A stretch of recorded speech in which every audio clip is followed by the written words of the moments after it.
வலி இருக்குங்கம்மா? ஸ்டெப்ஸ் ஏறும்போது சார், ஏறும்போது இறங்கும்போது பெயின் இருக்கும். ஓகே.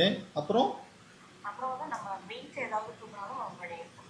சரிங்கம்மா. வெயிட் ஏதாவது லிஃப்ட் பண்ணீங்கன்னா பெயின்ஃபுல்லா இருக்கும். கீழே உட்காந்து எந்திரிக்கிறப்போ எப்படி இருக்கும்? நின்று சமைக்கிறப்போ? பெயின் இருக்கும் சார். நடக்கிறப்போ?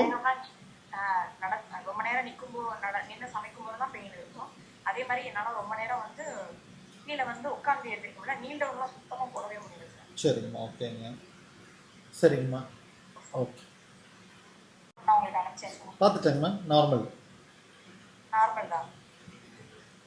தேய்மானம் அதெல்லாம் ஒன்றும் இல்லையா சார்? தேய்மானன்றது அந்த ஸ்பேஸ் நேரோ டவுன் ஆயிருக்குங்கம்மா. அது உண்மைதான். அது இப்போ வலியை காஸ் பண்ணல. இப்போ வலி காஸ் பண்ணுறது வேற. இந்த எலும்புக்கு இடையில இருக்கிறதுக்கு வந்து நரம்பு சப்ளையே இல்லாதனால வலி வந்தால் தெரியாது.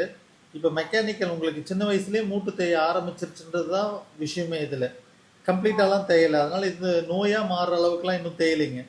பட் இப்போ வலி வர ஆரம்பிச்சிருச்சுன்னு வச்சுக்கோங்களேன். அந்த வலியை ட்ரீட் பண்ணி லைஃப் லாங் என்ன பண்ணணும்னு தெரிஞ்சுக்கிட்டிங்கனாலே இது உங்கள் லைஃப் லாங் தொந்தரவு கொடுக்காதுங்க.